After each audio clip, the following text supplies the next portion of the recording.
Good evening guys. आज मैं आपके साथ में जो डिस्कस करने वाला हूँ उसका इम्पैक्ट आप लोगों के लिए कई प्रकार के एडजस्टमेंट में यूज होता है। तो वो सारी बातें मैं आप लोगों के साथ में करने की कोशिश करूंगा जिससे आप लोगों को क्लियर हो सके डाउट।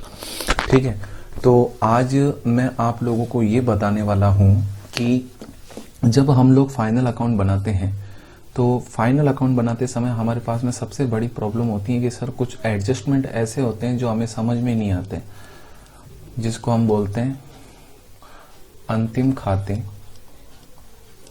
और अंतिम खाते बनाते समय हमें कुछ एडजस्टमेंट को फॉलो करना पड़ता है। सर वो एडजस्टमेंट कौन कौन से हैं, तो मैं आपके साथ में एक एक करके वो सारे एडजस्टमेंट डिस्कस करने वाला हूं। ठीक है, सबसे पहला आता है इसके अंदर आउटस्टैंडिंग, फिर आता है एक्रूड, फिर आता है प्रीपेड और लास्ट में आता है एडवांस या अर्नड। आउटस्टैंडिंग हमेशा खर्चे के लिए यूज होता है, एक्रूड हमेशा इनकम के लिए यूज होता है, प्रीपेड खर्चे के लिए यूज होता है और एडवांस हमेशा इनकम के लिए यूज होता है। अब सर आउटस्टैंडिंग का मतलब क्या होता है? आउटस्टैंडिंग का मतलब होता है सर ऐसा खर्चा जो हो तो गया है लेकिन भुगतान करना अभी बाकी है।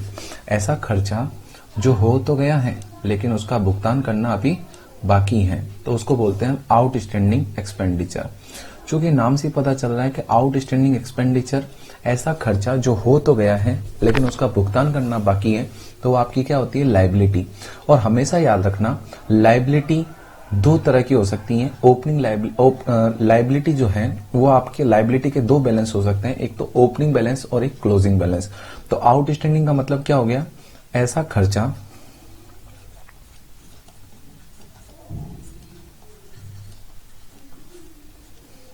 जो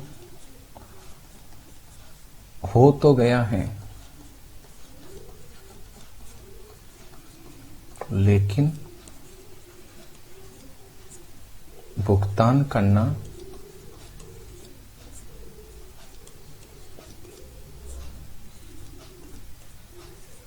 बाकी है।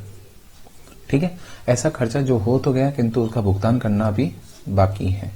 दो तरह के बैलेंस हो सकते हैं, एक ओपनिंग बैलेंस और एक क्लोजिंग बैलेंस।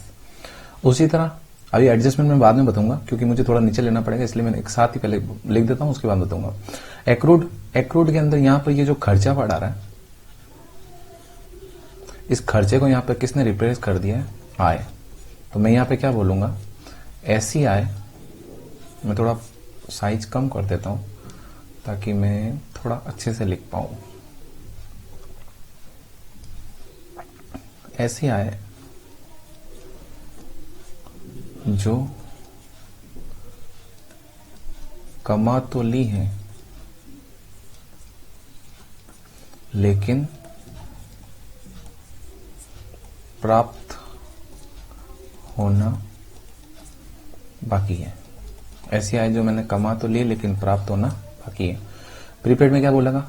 ऐसे खर्चे जो हुए ही नहीं है लेकिन भुगतान कर दिया गया है।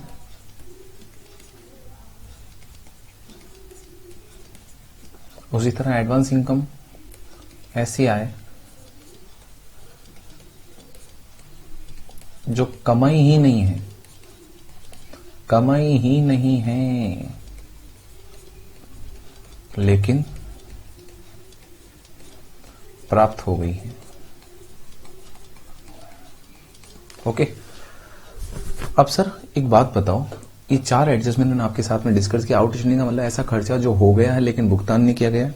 जैसे एग्जांपल के तौर पर मैं आपको बोलता हूं कि सर आपका जो इलेक्ट्रिसिटी का जो बिल होता है, एक महीने से लेकर 30 तारीख तक आप अपनी इलेक्ट्रिसिटी यूज कर लेते हो, लेकिन भुगतान कब तक करोगे? 10 तारीख तक। तो 1 तारीख से 10 तारीख के दौरान आप क्या बोलोगे? ऐसा खर्चा जो हो तो गया लेकिन अभी तक उसका भुगतान नहीं हुआ है। एक्रूड इनकम, ऐसी आय जो मैंने कमा तो ली है लेकिन मुझे प्राप्त नहीं हुई है। जैसे एग्जाम्पल के तौर पर अगर कोई ट्यूशन की फीस है, टीचर्स ने सिलेबस पूरा कंप्लीट करा दिया है लेकिन फीस अभी तक प्राप्त नहीं, तो उसको क्या बोलेंगे, ऐसी आय जो कमा तो ली है लेकिन अभी तक प्राप्त नहीं हुई है। प्रीपेड हमेशा एक्सपेंडिचर के लिए यूज होता है, और ऐसे खर्चे जो हुए ही नहीं है लेकिन भुगतान कर दिए गए। जैसे एग्जाम्पल के तौर पर हम लोग टेलीकम्युनिकेशन की जो सर्विस होती है वो भुगतान पहले करते हैं और सर्विस बाद में यूज करते हैं। एडवांस या अर्नड इनकम, यहां पर भी मैं टीचर की बात करूंगा, सिलेबस कराया नहीं लेकिन इनकम पहले प्राप्त हो गई। जैसे एग्जांपल के तौर पर जब बच्चा एंट्री लेता है ट्यूशन सेंटर के अंदर तो वो पहले से उससे कुछ एडवांस ले लेते हैं, 2000 रुपए 3000 रुपए। तो ऐसी इनकम जो उन्होंने कमाई नहीं लेकिन उनको प्राप्त हो गई है। ठीक है, तो यहां तक मैंने एक सिंपल सी बात आपके सामने शेयर की है। मैं आगे और बढ़ाता हूं अपनी बातों को। ओके सर, कहां थे अपन? हाँ, ओके, आगे बढ़ते हैं।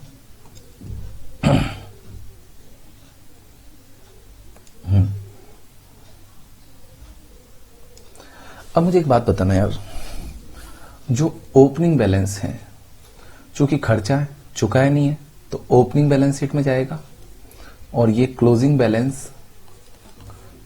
बैलेंस शीट में जाएगा। खर्चा चुकाया नहीं, भुगतान करना बाकी है, हो तो गया लेकिन भुगतान करना बाकी है, तो ओपनिंग हमेशा लेस होगा और क्लोजिंग हमेशा ऐड होगा। ओपनिंग लेस होगा और क्लोजिंग ऐड होगा। उसके बाद में हमने बात की एक्रूड इनकम की, ऐसी इनकम जो कमा तो ली है लेकिन प्राप्त नहीं हुई है, सिर्फ नाम चेंज हुआ है, क्योंकि यहां पर खर्चे के लिए वर्ड यूज किया था आउटस्टैंडिंग और इनकम के लिए वर्ड यूज कर रहे हैं हम लोग एक्रूड। तो एडजस्टमेंट तो सेम ही होगा, एडजस्टमेंट में कोई फर्क नहीं पड़ेगा, तो यहां माइनस हो जाएगा और यहां प्लस हो जाएगा। ठीक है, उसके बाद में आगे बढ़ते हैं। तीसरा एडजस्टमेंट क्या था हमारा? सर तीसरा एडजस्टमेंट था प्रीपेड। तो प्रीपेड के लिए क्या बोला हमने? प्रीपेड के लिए बोला ऐसा खर्चा जो हुआ ही नहीं है लेकिन आपने पहले ही भुगतान कर दिया है। तो इसमें आपको ओपनिंग वाला बैलेंस जाएगा ओपनिंग बैलेंस शीट में और क्लोजिंग वाला बैलेंस जाएगा क्लोजिंग बैलेंस शीट में। अब सवाल उठता है सर ओपनिंग वाला ओपनिंग बैलेंस शीट में तो चला जाएगा लेकिन जाएगा कहां पर? चूंकि खर्चा आपने पहले चुका दिया, आप अगर वो खर्चे का अगर सही यूज नहीं हो पाता या वो बंदा वो काम करके नहीं देता जिसके लिए आपने उसको भुगतान किया है, तो आप उसे वापस ले सकते हो। तो ये आपकी क्या होती है? असेट्स होती है। तो ओपनिंग वाला opening assets, opening balance sheet के एसेट्स में जाएगा और क्लोजिंग वाला क्लोजिंग बैलेंस शीट की असेट्स में चला जाएगा। ठीक है, अब सर यहां पर क्या होगा? इसमें ओपनिंग ऐड होगा और क्लोजिंग आपका लेस हो जाएगा। तो यहां तक मैंने आपको प्रीपेड के बारे में भी बता दिया है। आगे मैं बात करता हूं, और आगे मैंने बोला ऐसी आय जो एडवांस इनकम के बारे में, एडवांस इनकम के बारे में हमने क्या बोला? ऐसी आय जो मैंने कमाई ही नहीं है लेकिन मुझे प्राप्त हो गई है। तो इसमें भी दो बैलेंस होंगे, ओपनिंग बैलेंस और closing balance. Opening balance opening balance sheet में जाएगा और closing balance closing balance sheet के अंदर जाएगा। तो ओपनिंग बैलेंस ये भी लेस होगा और यहां पर ये क्लोजिंग बैलेंस ऐड हो जाएगा। तो मैं शॉर्ट में बोलूं तो क्या बोलूंगा? Less add. ये दोनों एडजस्टमेंट किसके लिए किया अपन ने? आउटस्टैंडिंग और एक्रूड, क्योंकि दोनों सेम ही है लेकिन ये जो है वो खर्चे के लिए यूज होता है और ये इनकम के लिए यूज होता है। उसी तरह मैंने प्रीपेड के बारे में क्या बोला? प्रीपेड में मैंने बोला ओपनिंग ऐड और क्लोजिंग लेस। किसके लिए? प्रीपेड के लिए। और किसके लिए? एडवांस। और एडवांस कोई दूसरा नाम क्या बोला गया था? अर्नड। तो इसके लिए प्लस माइनस ये यूज किया था। तो ये छोटी सी वीडियो मैंने सिर्फ एडजस्टमेंट के लिए बनाई है, ठीक है, और ये आपके लिए बहुत ही हेल्पफुल रहने वाली है, क्योंकि कई बार हमें ये प्रॉब्लम होती है कि सर आखिर हमको करना क्या है और हम लोग यहाँ पर फंस जाते हैं। एक छोटी सी बात मैं आपके साथ में और करूंगा और बड़ी इंपॉर्टेंट बात है, कई जाने इसके अंदर फंस जाते हैं। क्या बात है सर? सर कई बार ये होता है कि हमारे पास में अवेलेबल कुछ और होता है,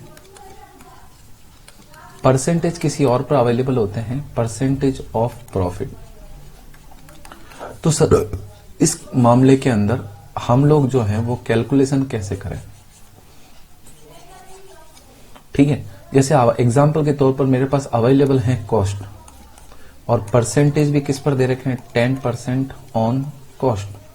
तो यहां पर दोनों बातें सेम हो रही है, ये भी कॉस्ट पर है और ये भी कॉस्ट पे है। तो हम जब निकालेंगे तो क्या कर देंगे, बटा 100 कर देंगे, इंटू 10 कर देंगे। यहां पर जो भी अमाउंट है वो अमाउंट आ जाएगा। सर अगर अवेलेबल सेल है और परसेंटेज भी किस पर है, ऑन सेल, ठीक है, तो यहां पर भी मैं क्या कर दूंगा, बटा 100 कर दूंगा, ठीक है। लेकिन सर प्रॉब्लम कहां पर आती है, अवेलेबल तो है कॉस्ट, लेकिन परसेंटेज किस पर है, ऑन सेल। तो सर बात तो मैच ही नहीं हो रही, क्योंकि यहां पर तो सेल है और यहां पर क्या है, कॉस्ट। तो हमेशा याद रखना, आपको ये देखना है आपका परसेंटेज किस पर दे रखा है, जिस पर परसेंटेज दे रखा है उसको पकड़ने का। तो परसेंटेज किस पर दे रखा है, सेल पर। अब मुझे एक बात बताओ, सेल कैसे बनती है। सर सेल अगर हम कॉस्ट में प्रॉफिट जोड़ देते तो सेल बन जाती है। तो सेल में प्रॉफिट जुड़ा होता है तो आप क्या कर देंगे, वापस उसे लेस कर देंगे। तो क्या कर देंगे, 100 माइनस 10 इंटू 10, ठीक है। सर अगर ऐसा हुआ तो अवेलेबल क्या है, सेल, लेकिन परसेंटेज किस पर दे रखे हैं, ऑन कॉस्ट। तो आपको क्या करना पड़ेगा, चूंकि कॉस्ट परसेंटेज देख, दोनों बातें सेम नहीं हो रही, क्योंकि यहां पे सेल है और यहां पर कॉस्ट है। तो पकड़ लीजिए, परसेंटेज किस पर दे रखा, परसेंटेज कॉस्ट पे दे रखा। क्या कॉस्ट में प्रॉफिट जुड़ा होता है क्या, नहीं सर, कॉस्ट में प्रॉफिट जुड़ा नहीं होता, जोड़ना पड़ता है। तो ऐड कर दो। तो मतलब मोटा मोटा तौर पे क्या बोलूंगा, अगर कॉस्ट दे रखी है और अवेलेबल भी, परसेंटेज भी सेल पर, परसेंटेज भी कॉस्ट पर है और अवेलेबल भी कॉस्ट है तो बट्टा 100 हो जाएगा। परसेंटेज भी सेल पर है, अवेलेबल भी सेल है तो बट्टा 100 हो जाएगा। लेकिन अगर अवेलेबल कॉस्ट है लेकिन परसेंटेज सेल पर है तो दोनों मैच नहीं हो पा रहे, तो आपको 100 माइनस 10 करना पड़ेगा, क्योंकि सेल के अंदर प्रॉफिट का एलिमेंट जुड़ा होता है। और सेल में से आप अगर अवेलेबल सेल है लेकिन परसेंटेज कॉस्ट पर दे रखा है तो फिर से दोनों बातें मैच नहीं हो रही, तो आप परसेंटेज पकड़ेंगे। परसेंटेज किस पर दे रखा है, परसेंटेज कॉस्ट पे दे रखा है और अवेलेबल सेल है तो कॉस्ट को पकड़ना है, जिस पर परसेंटेज दे रखा है उसको पकड़ना है। कॉस्ट में प्रॉफिट नहीं जुड़ा होता तो आप क्या कर देंगे, प्रॉफिट जोड़ देंगे और इस तरह से आपका ये यहां पर आ जाएगा, ठीक है। तो ये छोटी सी बात मैंने आपके साथ में शेयर की है। Thank you very much.